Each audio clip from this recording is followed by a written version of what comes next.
Dear students, good morning all of you.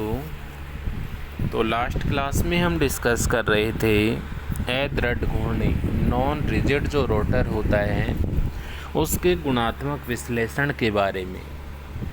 और non rigid जो rotor होता है उसकी परिभाषा क्या होती है, कहते किसे हैं, इसके बारे में हमने लास्ट क्लास में अध्ययन कर लिया था।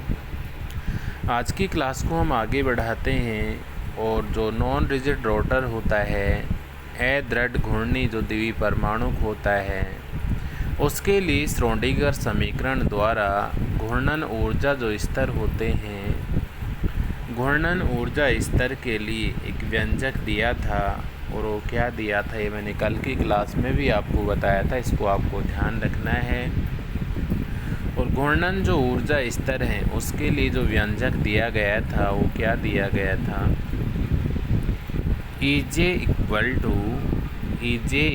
To h square by 8 pi square I J plus 1 minus h की पावर 4 32 पाई की power 4 I square R square K dot J square J plus 1 square.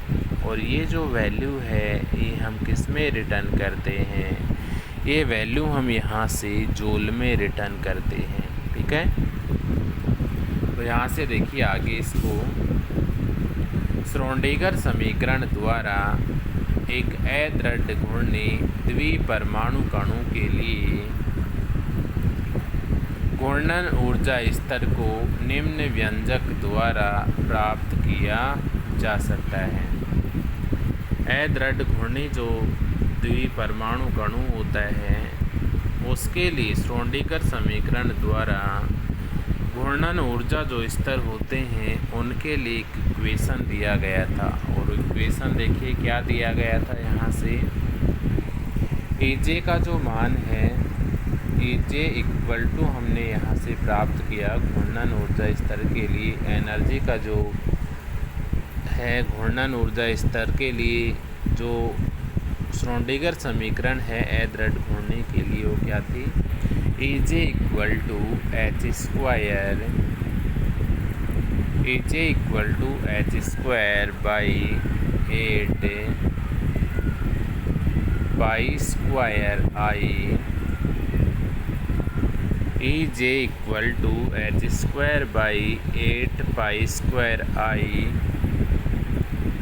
J plus 1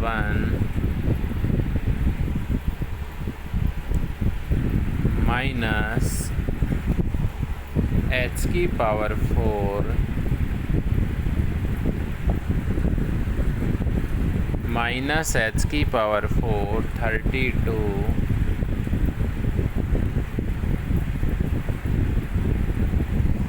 पाई की power 4 I square R square K. और क्या था इसके साथ यहाँ से जे स्क्वायर जे प्लस 1 और इसका स्क्वायर। और ये जो वैल्यू था यहाँ पे, ये जो इक्वेशन उसने दिया था इसका जो वैल्यू है ये किस में था, जूल में था। ये जो वैल्यू था ये किस में था, गिवन जूल में। तो यहाँ से ये तो आपको ध्यान ही रखना है, इम्पोर्टेंट फॉर्मूला है। यहाँ से आपसे कहे कि अदृढ़ घूर्णी जो द्विपरमाणु होता है उसके लिए श्रोडिंगर इक्वेशन के अकॉर्डिंग घूर्णन ऊर्जा जो स्तर होते हैं उसके लिए क्या समीकरण होता है। तो यहाँ से आप बताओगे कि EJ का जो मान है वो इक्वल होता है h square by 8 pi square I J plus 1 minus h की पावर 4 32 पाई की power 4 I square R square K J square J plus 1 का स्क्वायर, और ये वैल्यू हमें किस में प्राप्त हो रही है, जूल में हमें यहाँ से वैल्यू प्राप्त हो रही है। अब इसके बाद देखिए ये जो इक्वेशन हमें प्राप्त हुआ है, इस इक्वेशन को हम स्पेक्ट्रोस्कोपी पद के रूप में यहाँ पे मेंशन करते हैं। तो स्पेक्ट्रोस्कोपी रूप में किस प्रकार से इसको रिटर्न कर सकते हैं हम,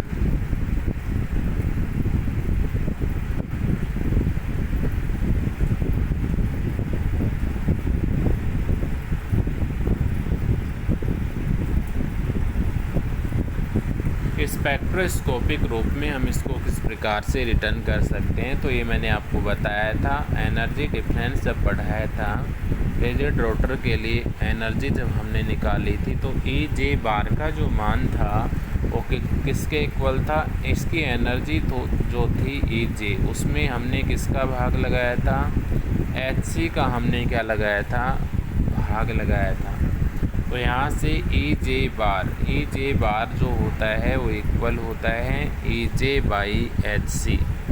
ई जे की जो वैल्यू होती है उसमें यदि हम एच सी से डिवाइड कर देते हैं तो ये कौन सी फॉर्म में चेंज हो जाता है, स्पेक्ट्रोस्कोपिक फॉर्म में हमें यहाँ से प्राप्त होता है। और ये जो वैल्यू प्राप्त होता है हमें, ये जो वैल्यू हमें प्राप्त होता है यहाँ से, इसका जो मान है वो किस में हमें प्राप्त होता है, सेमी इन्वर्स में यहाँ से मान हमें प्राप्त होता है।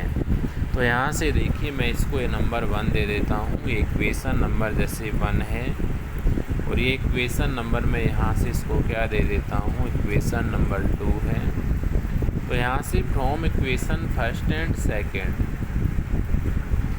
From equation first and equation second, equation first और सेकंड से आप यहाँ पे क्या रिटर्न कर सकते हो,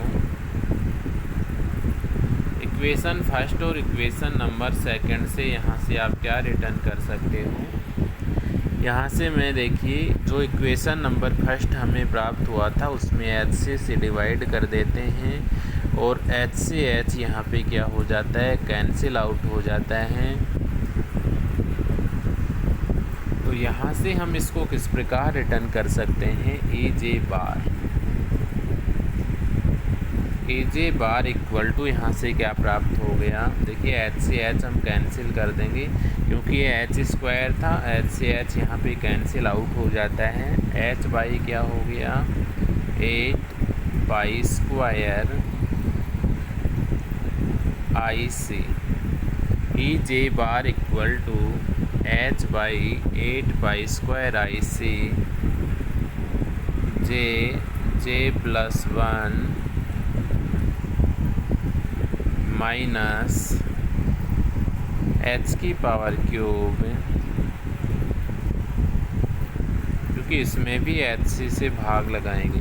देखिए फर्स्ट वाला जो पद है H square by 8 pi square I J plus 1, इसमें भी हम एच सी से डिवाइड करेंगे, और एच की पावर 4 34 फाई की power 4 I square R square K J plus 1 का स्क्वायर, इस वाले पद को भी हम एच सी से क्या करते हैं, डिवाइड करते हैं।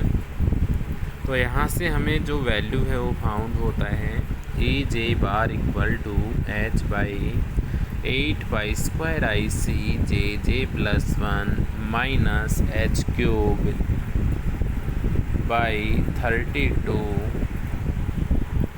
पाई की power 4 I square R square K C, H की पावर क्यूब हो गया 32 पाई की power 4 I square R square K C, और डॉट यहाँ क्या करोगे, जे स्क्वायर जे प्लस 1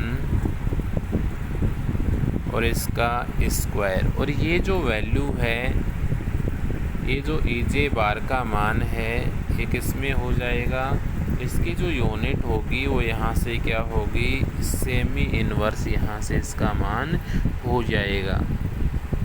तो यहाँ से देखिए इसमें ये जो इक्वेशन, इसमें दो स्थिरांक, ये जो पद है यह भी एक स्थिरांक है, इसका जो मान है वो यहाँ पे b के इक्वल होता है।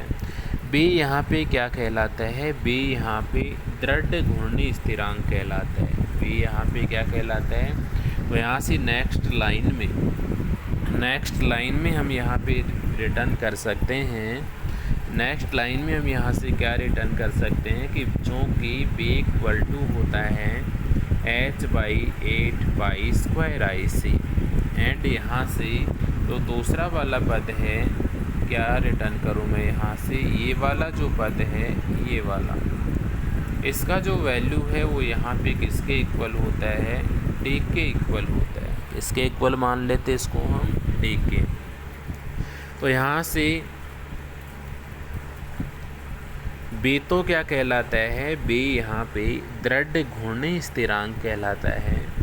एंड d यहाँ पे क्या कहलाता है, अदृढ़ घूर्णी विकृत स्थिरांक कहलाता है। तो यहाँ से मैं क्या रिटर्न कर सकता हूँ, d यहाँ पे क्या कहलाता है, अदृढ़, नॉन रिजिड लिख देता हूँ मैं, नॉन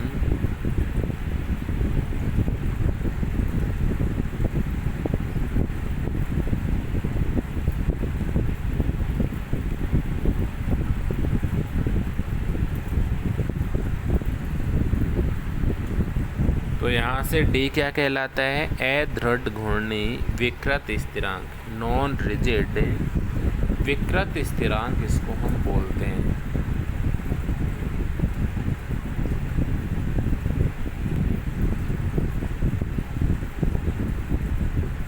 विकृत कांस्टेंट।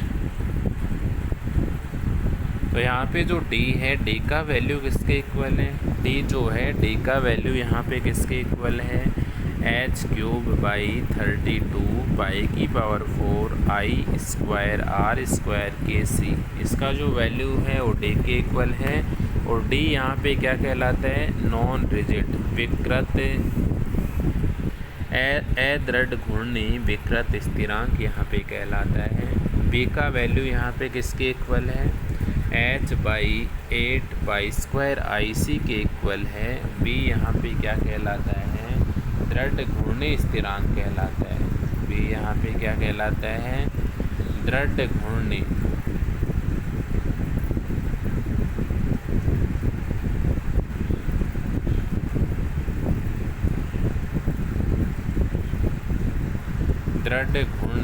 स्थिरांक कहलाता है। दृढ़ घूर्णी कांस्टेंट बोल देता हूँ मैं इसको। तो ये तो b हो गया, यहाँ से b का वैल्यू h/8π²IC के इक्वल हो गया। d का जो वैल्यू है h³32π⁴I²R² के इक्वल हो गया। d यहाँ पे अदृढ़ घूर्णी विकृत स्थिरांक कहलाता है, b यहाँ पे दृढ़ घूर्णी स्थिरांक कहलाता है।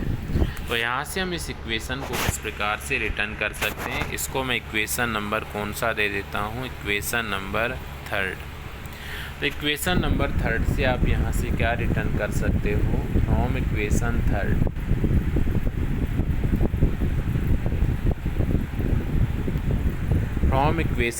और इक्वेशन 3 से मैं यहाँ पे क्या रिप्रेजेंट कर सकता हूँ, a⁻ का जो वैल्यू है वो इक्वल हो जाता है, किसके इक्वल हो जाता है, bj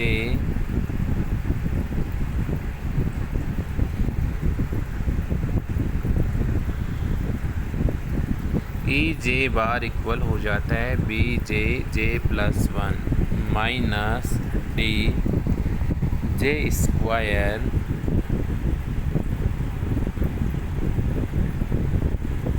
j+1 और इसका स्क्वायर।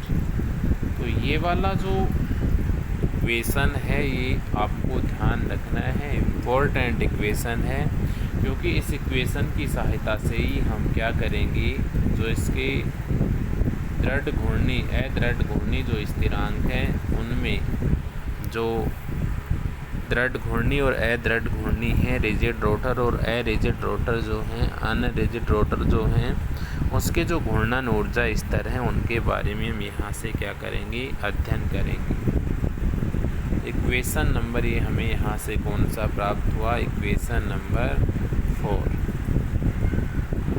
तो यहाँ से इम्पोर्टेंट इक्वेशन है, ए दृढ़ घूर्णन के लिए ऊर्जा जो होता है, घूर्णन ऊर्जा स्तर, उसका जो वैल्यू होता है वो क्या होता है, E J bar equal to B J J plus 1 minus D J square J plus 1 का स्क्वायर। और ये जो वैल्यू है ये किस में आती है, यहाँ पे सेमी इनवर्स।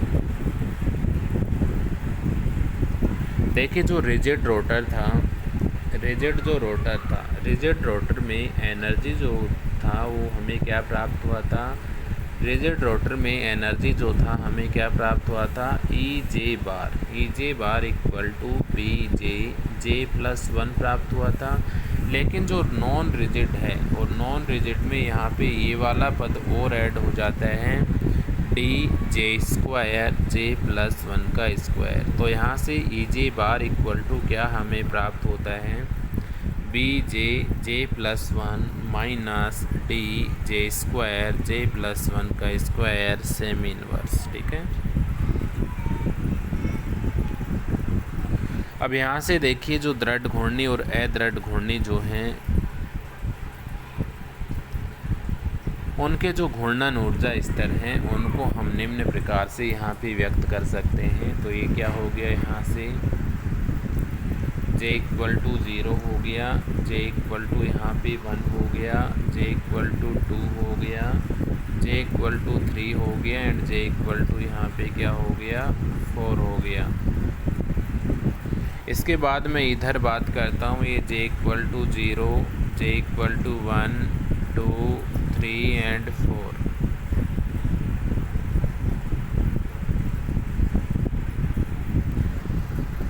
तो यहाँ से देखिएगा आप, ये j इक्वल टू 0, 1, 2, 3 और ये क्या हो गया यहाँ से 4। इधर ये j इक्वल टू 0, 1, 2, 3 एंड ये 4। अब ये तो किसके लिए, यहाँ पे रिजिड के लिए, ये जो है ये किसके लिए है, रिजिड के लिए, दृढ़ घूर्णी।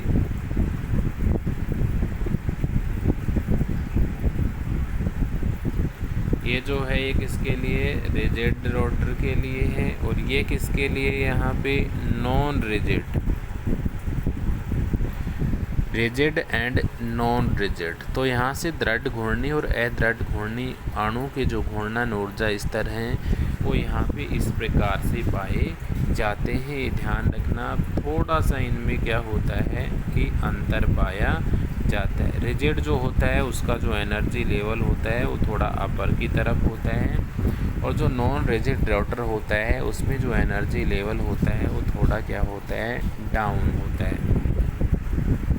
तो यहाँ से इस डायग्राम के नीचे आप मेंशन कर सकते हो दृढ़ घूर्णी व अदृढ़ घूर्णी अणु के घूर्णन ऊर्जा स्तर। तो देखिए आज की क्लास में हमने अभी तक क्या डिस्कस किया, श्रोडिंगर समीकरण हमने लिया था, अदृढ़ घूर्णी द्वितीय परमाणु के लिए घूर्णन जो ऊर्जा स्तर का व्यंजक होता है उसको हम इस इक्वेशन के द्वारा व्यक्त करते हैं। ये आपको ध्यान रखना है, वेरी वेरी इंपॉर्टेंट इक्वेशन है।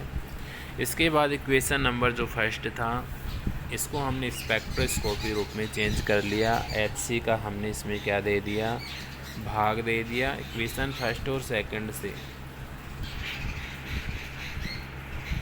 इक्वेशन फर्स्ट में हम HC से डिवाइड करते हैं तो हमें इक्वेशन नंबर थर्ड प्राप्त होता है। यहाँ पे B जो है वो दृढ़ घूर्णी स्थिरांक कहलाता है, D यहाँ पे विकृत अदृढ़ घूर्णी स्थिरांक कहलाता है। B का जो वैल्यू है h/8π² के इक्वल होता है, D का जो वैल्यू है h³/32π4I² kc के इक्वल होता है।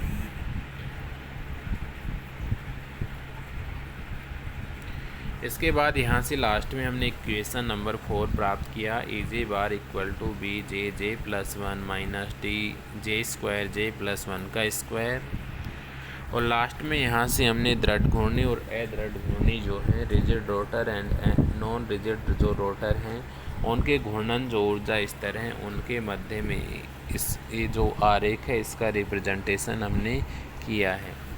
तो ये तो समझने की बात हुई। अब यहाँ से आप इसको रिटर्न किस प्रकार से करोगे, तो सबसे पहले आपको यहाँ से ये वाला जो पेज है, फर्स्टली ये वाला पेज आपको इसमें रिटर्न करना है। ये फॉर्मूला जो है इम्पोर्टेंट है, मैंने आपको बताया, ये ध्यान रखना है। इसके बाद स्पेक्ट्रोस्कोपी रूप में इसमें को रिटर्न किया, HC से डिवाइड किया और लास्ट में हमें इक्वेशन प्राप्त हुआ। क्या इक्वेशन प्राप्त हुआ? EJ बार के लिए। इसके बाद यहाँ से जो D है वो दृढ़ घूर्णी स्थिरांक यहाँ पे कहलाता है, B यहाँ पे क्या कहलाता है? दृढ़ घूर्णी स्थिरांक। और इसके बाद में यहाँ से हम इसके नीचे क्या बना सकते हैं? डायग्राम बना सकते हैं दृढ़ घूर्णी और नॉन रिजिड रोटर के लिए। दृढ़ घूर्णी व अदृढ़ घूर्णी घूर्णन ऊर्जा स्तर।